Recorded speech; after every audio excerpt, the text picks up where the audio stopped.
Welcome to Deloitte M&A Views, a Deloitte podcast series exploring the latest trends and topics in mergers and acquisitions. I'm Greg Jarrett, and today we're talking the state of the deal, M&A trends for 2018. Deloitte just published the 5th edition of this annual report, which asks more than 1,000 corporate and private equity executives to weigh in on the current year's M&A activities and to share what they expect to see happen over the next 12 months. There are a number of revealing insights about what's driving entities to pursue deals and what's making those deals more successful. Could companies really see more and bigger M&A deals in 2018 than anticipated? Today we're joined by Russell Thompson, National Managing Partner of Deloitte's Mergers and Acquisitions Services practice, who will walk us through the latest research and share his perspective on what's trending for the coming year.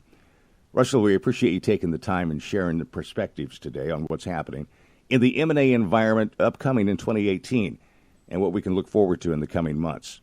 Now, according to Deloitte's latest M&A trends report, activity for 2018 is looking pretty strong. In fact, respondents are anticipating more and bigger deals. What's changed for corporate and private equity leaders since last year? Why is everybody so optimistic, Russell?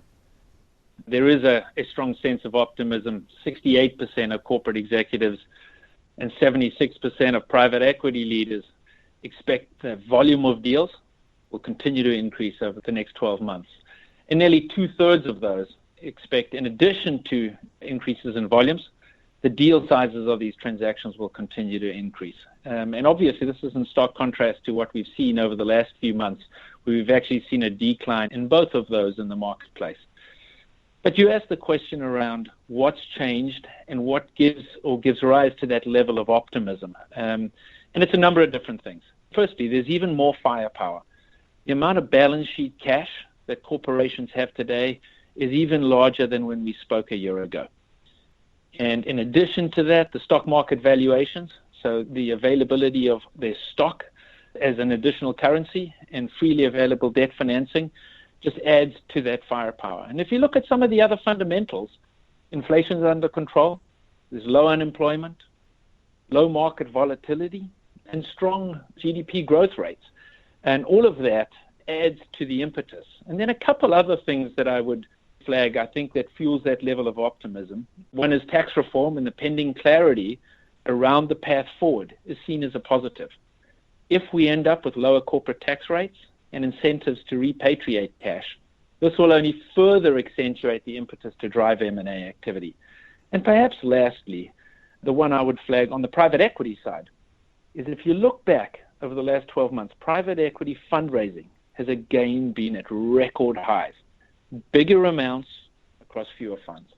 Russell, there's certainly a lot going on worldwide, from North Korea to the United Kingdom leaving the European Union to Washington, D.C. So far, nothing seems to have put the brakes on for the markets or for M&A. Do you see anything on the horizon that could get in the way of pursuing deals of the magnitude and scale expected according to this report? Absolutely, Greg. There remains some real potential headwinds. In fact, some would argue that uncertainty remains high and is underpriced in the market. And some of those potential obstacles, you mentioned a few, but I would say what comes through loud and clear is any delays in pro-business legislation, such as tax reform, could be a potential setback. Geopolitical concerns. We still read a lot in the media around what's going on in North Korea, Iran, the potential risk around trade wars. Last year, we talked about valuation multiples on transactions being incredibly high. We've seen no moderation around that at all. So valuation multiples continue to be at record levels. And perhaps the last one I would flag, we've seen a lot again in the media over the last weeks around it are some of the antitrust considerations and the ability to close some of these really large transactions. So yes, there are potential headwinds, but in spite of those, or taking all of those into account, the feedback coming out of the survey is still very optimistic as to the level and the size of transactions over the next 12 months. There are a lot of massive potential takeover targets out there, Russell, and there are a lot of very deep pockets, as we know. What's motivating companies to want to make bigger and more deals? Is navigating the change in these transactions worth it in the end? If we look at the data from the survey, I'd say many feel that it's clearly worth it, and sometimes it's an imperative to either grow or stay ahead of business disruption.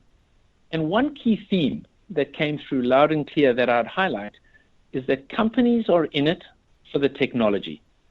And by this, I mean whether that's digital disruption, that's transformative shifts in customer buying habits, or quite frankly, convergence across different industries and sectors. These are all examples of the driving forces, but they're all forcing companies to make bets on future technology, but make those bets now. And in fact, if you look at the feedback for non-technology companies, technology acquisition was the number one driver that was cited for the pursuit of M&A transactions.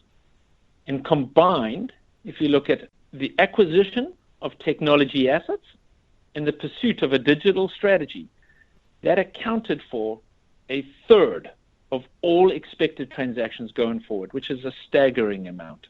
So all things considered, I would say there remains a very strong and healthy appetite for M&A, Greg. Russell, there are so many disruptors on the horizon. We can't ignore them. AI, autonomous vehicles, alternative energy expansion. How much of a driver are these disruptors? And do you see it leading to more cross-industry M&A?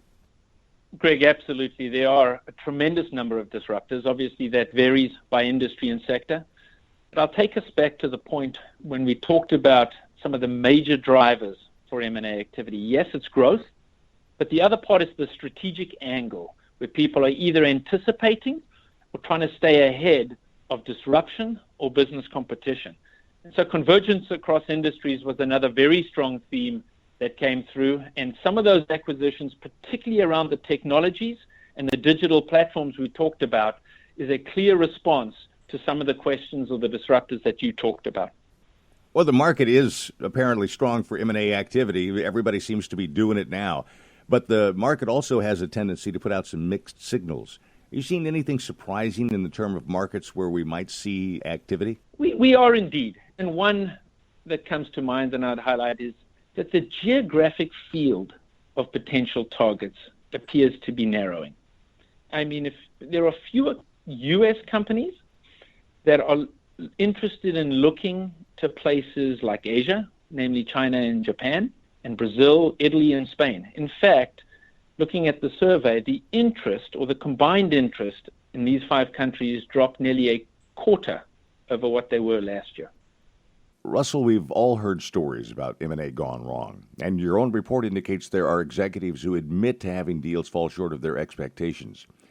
But wouldn't that make companies more cautious going forward, especially with the suitors they choose and in their planning process, despite any favorable conditions? Sure, Greg. Those are real concerns. But don't forget, as we spoke about earlier, companies still need to grow, and some are facing disruptive forces and convergence across the industries that makes M&A an imperative. That said, there are those whose deals did not deliver a return on their investment, and that is painful. But again, if we look at the data in the survey, there is a continuing improvement, or the number of deals that are cited as not achieving that return has continued to shrink. In this year, only 12% of our corporate respondents said that more than half of their deals did not meet their expectation. And this was down 40% from the survey we did in the spring of 2016. So clearly an improvement. But if I look at one other data point, there are still more than half of those corporations that say approximately a quarter of their deals don't meet the expectations. So although there's a significant improvement, not out of the woods yet. And I look at 2 other things to highlight there. So deals are working better based on that input. But for the second straight year, the 2 most important factors for deals' success were cited as integration and accurate valuation.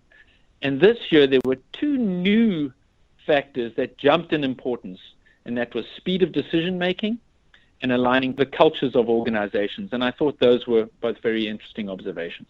Russell, you've made a lot of compelling points here. So what's the takeaway for us in M&A for 2018? Are M&A transactions truly expanding and evolving? Not yet, Greg, but that is clearly the market expectation. Here are some of the main points. we can anticipate a greater amount of M&A activity over the next 12 months. Companies have the money in hand and are aiming for bigger targets. And likewise, on the private equity investor side, they have record levels of dry powder and are also expecting larger and more transactions. And with the new innovative technology tools and accelerators that are being pervasively used across transactions, the confidence in making deals work is way up. And finally, if anticipated pro-business legislative changes take place that could lead to even greater deal activity. So in closing, I would say M&A transactions are here to stay and evolving in a very interesting and meaningful way. I'm Greg Jarrett. Thanks for listening to Deloitte M&A Views, sponsored by Deloitte's M&A Institute. This podcast is provided by Deloitte and is intended to provide general information only. This podcast is not intended to constitute advice or services of any kind. To read the 2018 M&A Trends Report, visit www.deloitte.com/US/MA/trends. For additional information about Deloitte, go to deloitte.com/about. We also release new podcasts regularly, and if you subscribe, you won't miss a single one. To stay connected and receive more information on Deloitte's M&A service offerings, visit deloitte.com/US/MA subscribe and follow us on Twitter at Deloitte M&A. Until next time.